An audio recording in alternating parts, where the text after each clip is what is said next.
from this session? What attracted you, or what kind of drew you to this? We'll just start over here. I just like the healthy version of everything that you talked about. So that was the health and wellness component kind of pulled you in, okay?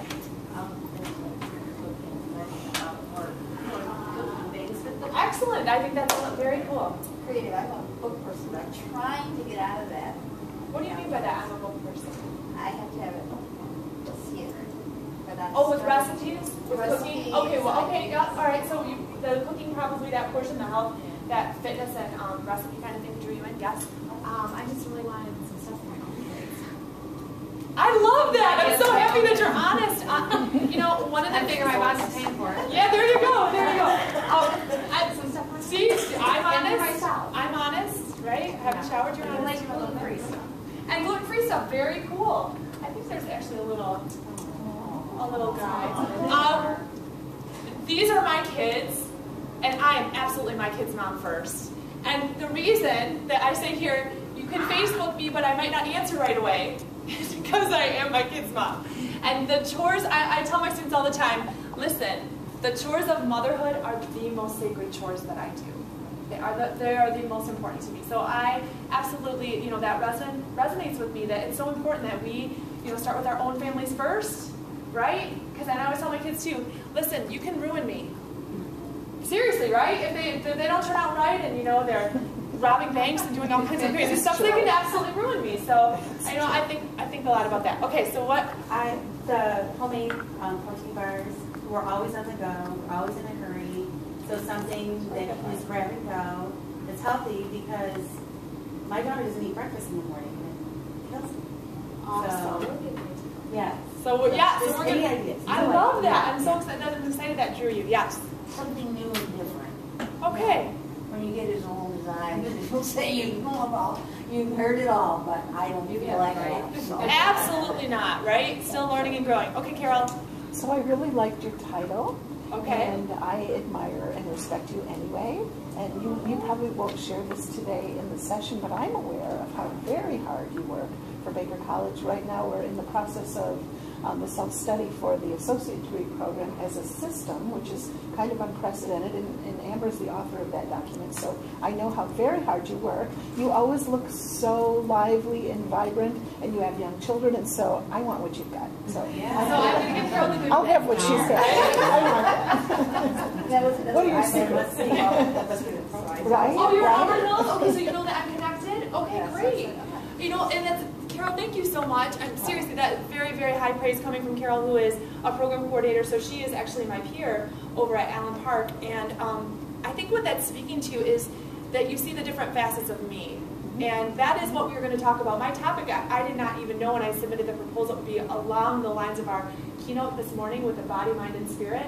But it's interesting that so far we've identified, I think, the more physical realm.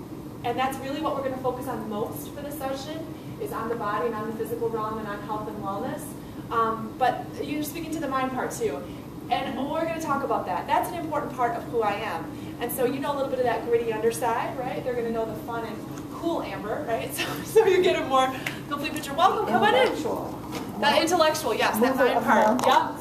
All right, and then Barb? Just being creative with the kids and creating creative children, and being creative with the food they eat too. Absolutely. Just absolutely. Professionally and at home. Okay. Yeah, absolutely. And I think, you know, you talk about wanting to know new things, right? Wanting to learn new things, so we get stuck in a rut. How many recipes do you think that most people make? I've actually did a little bit of research on this. How many recipes do you think most people make? Most people. 5 a week. Yeah. About 7. So we all have about 7 go-to recipes, and we recycle through those 7 just about every month. Interesting. I know it does. I know. So, but it's true, and I mean, it takes so much work and effort. You know, I talk to the students a lot about how I really think to raise your family effectively, you have to be counterculture, because I think our culture drives us towards being fast and it being convenient and getting a lot of stuff done, and fast food is cheap and easy. throw it in your car, you get home. And so, and making those recipes the same. You got the quick and easy stuff that you can make, and you got that repertoire, and you keep using those. And it is a little counterculture to get out your cookbooks or go to the internet or sit down and really find a little bit of space. And then you've got to try something new. Oh my gosh, you've got to like experiment with food, and then what if people don't like it? And then it's a waste of time. I've wasted all this money and food, and this recipe stinks, and she ought to look so pretty when she did it, and I'm like, it's crappy, right? So that it happens to us. We have that enough, and we're just like, no. I'm just stick with the stuff that they'll eat. I'm gonna stick with the stuff that I know works, and I'm not trying anything else. So I very much get that part. Take the new one to a potluck. What? Take the new one to a potluck. I take that. Right, I've done that. I've brought it to the teacher's lounge. They eat anything. There you go. No. Okay, and then we were just sharing what drew you to the session. So, was there any particular reason why you picked this topic? The other one was full. The other one was full. Okay, great. Sitting on the floor. I need to sign I'll up. take it, man. I'll take it. We'll take their overflow. That's okay. All right, so I hope at the end that you're excited and glad that you came. You leave with lots of really great ideas, and it's something and a lot to think about. I actually would like for you to Facebook me if you want. That's a great way to communicate with me. You can email me. I'll give it to you fast. It's amber.fonte@baker.edu. I'll write it up. I think it's up here. Oh, it is. Amber.fonte. It is at baker.edu. You can email me. Might take a little bit of time as I'm running around doing my different roles. But this is my family. There they are. And they're easy to remember because I have 3 E's. And let's see if you can figure out what the theme is. Okay? I have Elijah, my oldest, he's 11. I have Ezekiel in the middle, he's 8. And I have Eden. There you go. They are biblical, right? So when the keynote was speaking, I said to my aunt, do you think I should raise my hand and disagree? She goes, probably not. But I kind of giggles about that. So I mean, people have different ways of viewing things. I am going to talk about body, mind, and spirit a little bit differently, but I hope it will be in a way that's meaningful to you. You know, it's funny. I'm going to be very honest with you. When I found out that my numbers were really low for the session, and I knew how much hard work this was going to be, there's a little tiny piece of me that wanted to just say, you know, Rhonda, I'm real busy. They can go do other things, right? And so, being the very spiritual person that I am, I had a check in my spirit. And I felt very clearly, I'm just going to tell you who I think I felt the Lord say to me that there is somebody here who needs to hear this. There's somebody's life that's going to be changed. There's somebody today that you're going to hear something and it's going to resonate so deeply in your spirit, it's going to cause a massive change for you. So I don't know who that is, but I'm excited to share. Because there's I think some really deep and very powerful thoughts here. They're hard work. And the hard work is not even the prep that I've done or the time that I put into reading these books and bringing you the information. It's what you're going to do with it. On the back of that little recipe book I passed out to you, there's places where you're going to set goals, you're going to identify strengths, and you're going to identify areas where you need to grow and how you are going to apply this to the kids in your life. So I just want to let you know that up front. I should have brought Kleenex. I'm pretty sure you're going to cry. That is always a goal for me. They cry that they've been touched. That's what my dad too. But I want you to know that it is hard work. And, you know, I was thinking about this because having 3 children and being the ECE program director, it's an occupational hazard, right? Because the children come with me, and they don't always do the things I want them to do. And I remember sitting at AEYC's conference, professional development, all the way out in Arizona a couple years ago, and I had brought my family to Arizona, and I had to leave them during the day to go to the conference, and they would all go off to this lovely pool where they got to float around a lazy circle and go down the waterfall, and I was just, you know, in Arizona just sweating, like, profusely at these conferences, writing notes, scribbling, and I'd come back to them. And I went to see a very famous ECE professional named Dan Guttrell. Does anybody know who he is? He talks a lot about guidance and discipline. So he's telling these stories that are so compelling about how kids come from these difficult backgrounds and they curse teachers out because of all the things that are going on in their lives, and then we need to have compassion, and the room is just like captured by him. Totally quiet, listening to him so carefully. And he says, you know, when we speak to children, we must consider what's going on in their lives. And all I can think about is my then 9-year-old son that I have just yelled at so loudly. And I turned to the lady next to me, I said, but what if you brought your kids to Arizona, they swim in the pool, and they leave their dirty underwear on the floor. What about that? Why can't we yell about that? And she looked at me and she goes, yes, I think you can yell about that. She was so kind and so compassionate towards me because she was a mom too. And sometimes it's difficult, you know, as early childhood professionals, we don't lose our patience as much with other people's children, but when you're a parent, it's a little different. It's a little different, right? It's a little different to be a parent, and there's much hard work ahead. I'm hoping, though, as we look at the different lessons that are to be learned, that we can think about how am I going to apply this first to my own family, first to myself, then to my own family, and lastly to the other children in our lives, because I think this model is internal. The change has to start with me. And if it starts with me and the things I do to take care of myself, then I'm able to spread this change out to the other circles of influence in my life. Okay, Carol, I'm going to let you play with this and see if you can figure out how to move this little guy. Okay, so here's my view. I view of being a three-part being. Figure that out. And I have a couple of pictures here. Oh yeah, I did. Okay. So I have a couple of pictures here. Here's my family. Does anybody do two-word story? I don't know if anybody participated in that with their church, but I know. Oh, yeah. The two-word story. Okay, so these are our two-word story shirts, and it was a very cool movement in the non-denominational churches to wear a shirt that reflected the journey that you were having spiritually. And so mine is free and free, and this is Zeke's, and his is free and free. And I'm going to talk about that in just a second. Elijah's was hope, and Eden's was loved, and Mike's was love. So I'm just the only one's a little different. So that, I think, represents my spiritual journey. You know, I have a spiritual journey, and I'm a very deeply spiritual person, and you'll discover that everywhere you go. I don't try and mask that, because it's such a core value for me, and it's really who I am. I'm a physical person. This is kind of exciting. We just ran the Grosse Pointe Marathon in September, and my husband and my son and myself, we all placed, or holding up number 2, second in our age group. Wow. So we were really excited about that, and you'll hear about that, because that's a big part of my journey. And then here I am with one of my students at graduation, which would be the intellectual piece, right? Is that I am that three-part being. Okay, which one do I do to forward now, Carol? That's right. There. Okay, so this is going to be like the harder part. Okay. How many people know what an outlier is? Why didn't she throw math up here? This one's great. You know what? Anybody seen this before? Okay, so this is actually called a box and whisker plot. And it's actually a graph that you would use with elementary kids. And it's a way, has anybody heard mode, median, average? Have you heard that before? Or the old bell curve chart, have you heard that, right? Okay, so it's a way that we use statistically to look at averages. And what we do is we get a whole bunch of numbers and data, and we put them together, and we say, okay, here's where most of the data falls. Most of the data falls, I think there's a little, oh good. The data can fall here at the low end, or this, you can see this is very low, right? Because we've got a 0 and a 2. But where would you say that most of the data is falling? Most of the scores, if I would use that word scores. What would be an average score? Like a 5 or 6, right? Okay, and then over here, we've got no higher scores, right?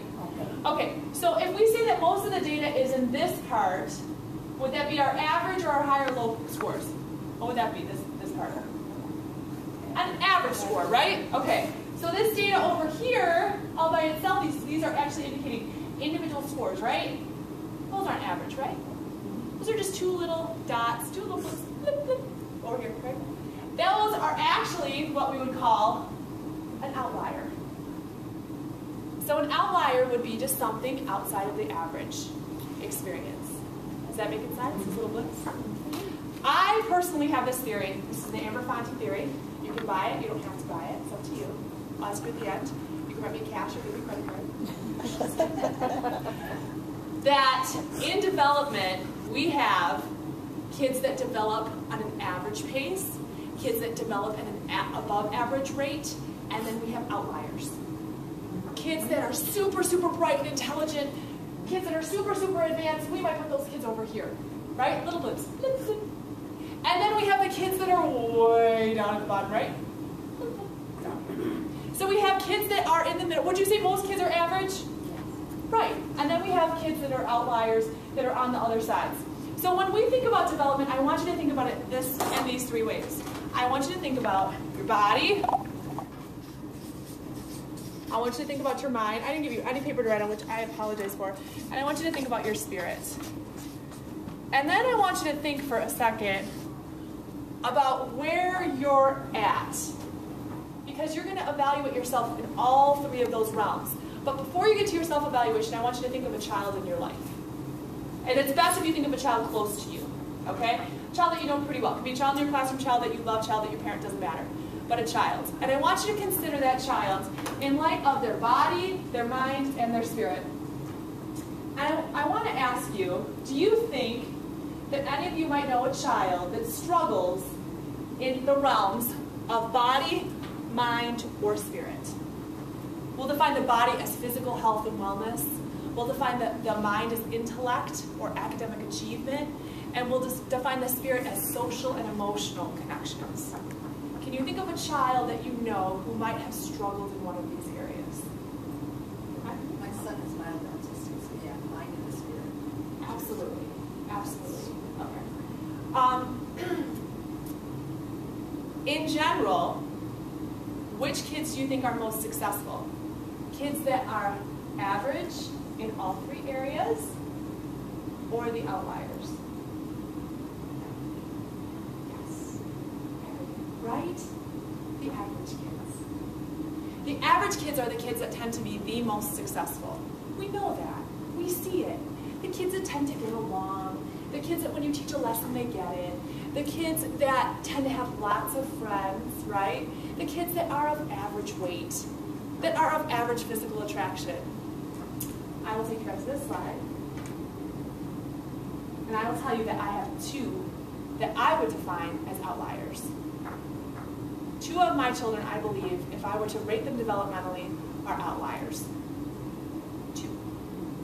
I would point to this one first, my oldest son. And I think, because I've looked at him very strongly developmentally, this is the first time I've really talked about him, because you've heard a lot about my middle one, right? This guy is immature. That's all. A late bloomer.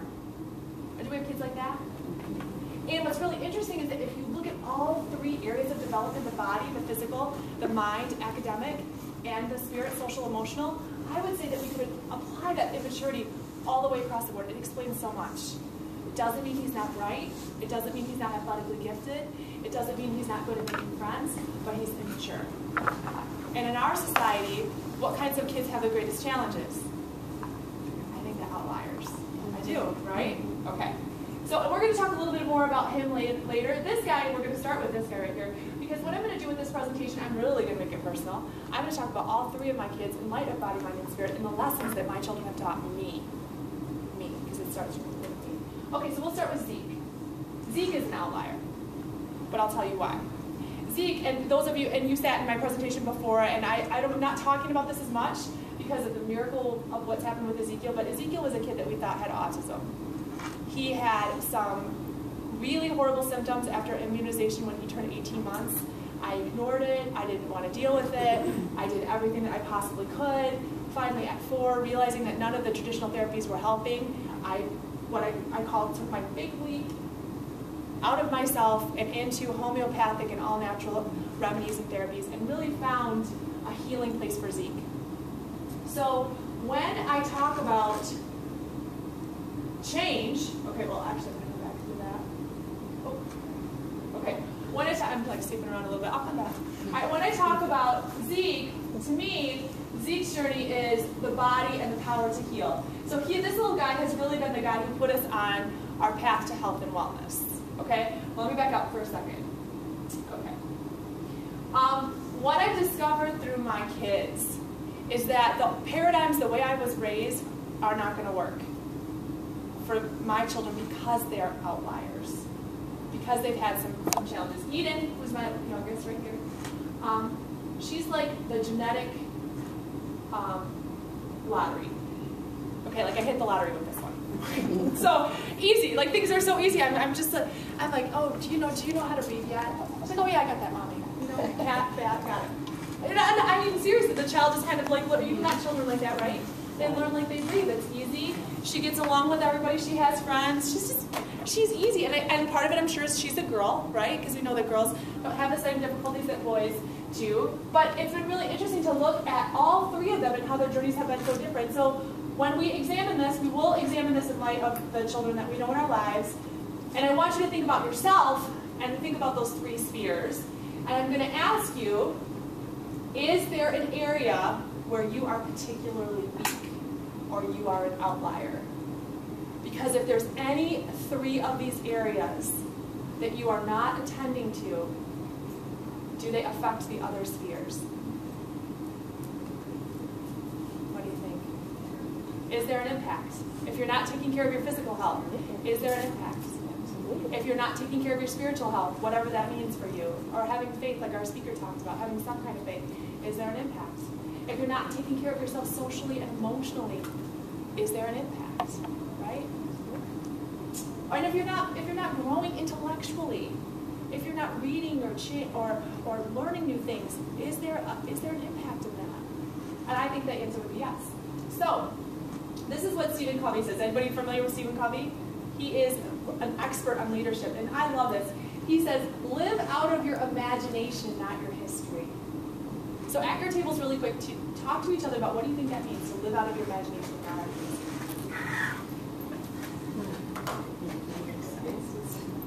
Actually, it means you shouldn't be limited, right?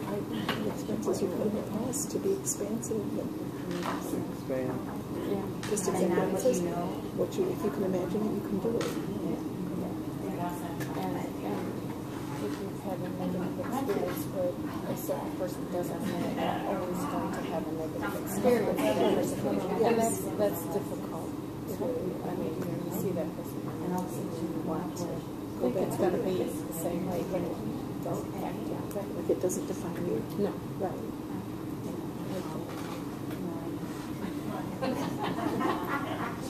All right. So what did you want to share? What did you come up with? What you didn't know you had to have a recorder? What did you come up with? What does it mean to live out of your imagination and not out of your history?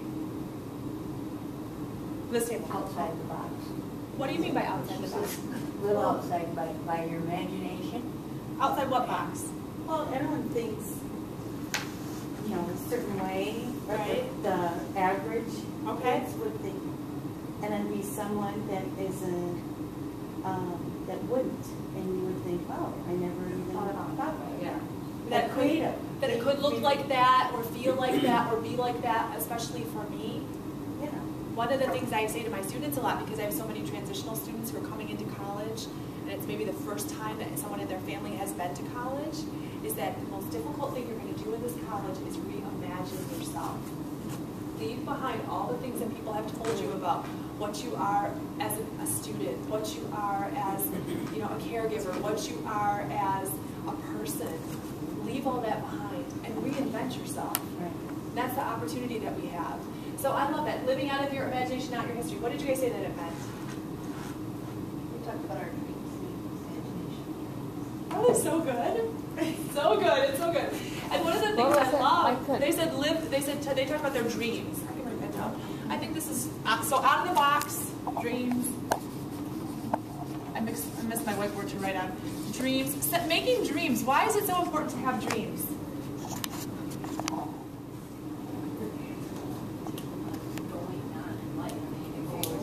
Absolutely. Things to look forward to, things to set your mind on. Maybe you say, I want to do a family vacation. And you think about that, and you plan for it, and you budget for it, and you make it happen, and that becomes a really big deal to you. So that's having a dream, and if you hadn't planned for it, there wouldn't be any opportunity. Okay, what did you guys say that living out of your imagination and not out of your history means? What do you think that means? We talked about if you've had a negative experience that it doesn't define you, that you can move beyond that. Absolutely. So losing those negative experiences, and so much of this is, we tend to cook and be caregivers, and teach in the way that people showed us, the examples and the models that we've had. So if we don't have that strong modeling in our lives from our parents or from great teachers, if you're in a center and everybody is doing the same lesson, and it's always, the snowman that you do the 3 circles and you do the little hat, and nobody's thinking creatively, and everyone does that lesson every Christmas, where are you going to get models from? Where are you going to come up with something new or something inventive? And I'm going to tell you, for me, And I'll just write this down because it's meaningful to me. The answer to a lot of this is it's from great books. Books have been my mentor. They are my guiding force. I'm going to share some of my faves with you. I've read through the Bible multiple times. I listen to Stephen Covey. I read all kinds of things. I'm currently reading The Element. I am constantly reading and filling up my cup and filling up my well with new information, because if I don't see it directly in front of me, I need a model from somewhere. I need inspiration from somewhere. I've got great mentors. I'm always working on identifying new mentors or finding new people or mentoring new people myself. But it's really important for me that I imagine what things can be, that I take space and time, and I try and do that in the early morning hours to just be quiet and imagine, what could this day be like? What could my children be like? How can my marriage, how can it change? How can I change my physical health? And that power of taking that little time to set goals and reimagining has been transformative for me. I have lots more dreams, lots more things I want to do, but I continue to take that time to think about my plan. What's my flight plan? Where am I going? All right, so the other thing is we have to lead by example. I've got footprints. I'm going to tell you a little story about this little guy right here. This is my nephew. He's flanked by my two sons. And this is a story that happened to us at New Year's. On New Year's, my girlfriend right here, Mona, she called me. She said, Amber, it's Leo's birthday. I want to do something really special for Leo's birthday. What should we do? And I said, you know, it's New Year's Eve. I don't really need to go out anymore. Let's just focus on the kids. And she said, okay, sounds perfect. She said, well, what can we do? I said, well, you know, we like to run 5Ks, my sons and I. So there's a 5K on Belle Isle. I've always wanted to do it. I've never done it. My husband says it's too cold, party pooper. So let's get the kids, we'll put them in warm stuff, and we'll go out and we'll run. And so my girlfriend said, you know, I love that idea, let's do it. So it was luckily a great day. They run at about 4 o'clock, which is the warmest part of New Year's Day. I was nervous about all that wind coming up off Belle Isle, but how many of you have been there? It's beautiful. If you haven't had a chance, it is the most spectacular walk, it's beautiful. So we went down to Belle Isle, we all got our warm stuff on, and we went for a run. And this little guy has been going through some tough stuff in his life. Some really difficult times. And I knew that I knew he was going through some tough times, and you know, I said, I want you to run with me, Lukey. And my boys have always, we run together as a family, and I said, you know, we were running the race, and my little son, actually my son is the same age as Lukey, Louis is a lot smaller. My son said, Mom, what should I do? Should I just stay by Luke, or should I just keep running? I said, you know what, Elijah, you run your own race. Luke and I are going to run together.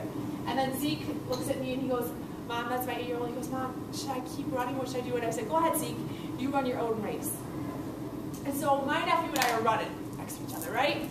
And my nephew starts to lose it. And there's been some tough stuff going on in his life, and he hasn't had the mechanism to talk to me about it. And I grab his arm. And I'm like, Lukey, we're going to do this together. He's like, I can't do it, Auntie. I can't do it. I'm not a runner. There's too much hard stuff going on in my life. I cannot run anymore. I'm holding his hand. I'm like, Luke, look at these other runners. You see them next to us? And the people around us get really quiet. I said, don't you see them? I see them, Auntie. I said, Luke, whatever energy they have, we're taking their energy, and we're running this race together. And the runners are coming up. You got it, Luke. You can do it, Luke. And for a mile, I'm sorry, those runners and I carried this little boy emotionally to the finish line. It was a big moment, right? But what I have learned in all of my journeys is that we have to lead by example. We cannot tell people, get up and run a race, be physically fit, learn a whole bunch of stuff, unless we're modeling that ourselves. You know, I would love to be able to say to my kids, you should read a lot of really good books. Because I did that a long time ago. I read a lot of really good books. I did that, it's my past. Now you guys do read your books because I'm real busy. And those of you who know me, I am busy. I'm actually going to school right now and working full-time and raising my family. But I can't do that because my kids want me to read with them, right? So I've had to find my own way to model reading, to model physical fitness, to model health and wellness into their lives. So when we run and when we make change, the change that we create ripples into the lives of everybody else. I've got my little footprints. I'm crying so early. I mean, usually I wait like a little more time before I get there. Okay, So at this point, we're just going to pause for a minute, and I want you on your last, on one of the note cards, there's a couple of blank ones. I want you just to journal a little bit by yourself. This can be private. No one needs to see it, or if you want to journal inside of your folder, and just identify for yourself, this is my strength. When I look at these 3 spheres, my body, mind, and spirit, my strength is probably this sphere. But if I thought about one that I needed to give attention to, I would probably give attention to this sphere. Okay, so I'm just going to give you a minute just to kind of write and journal. I'll actually write on my own.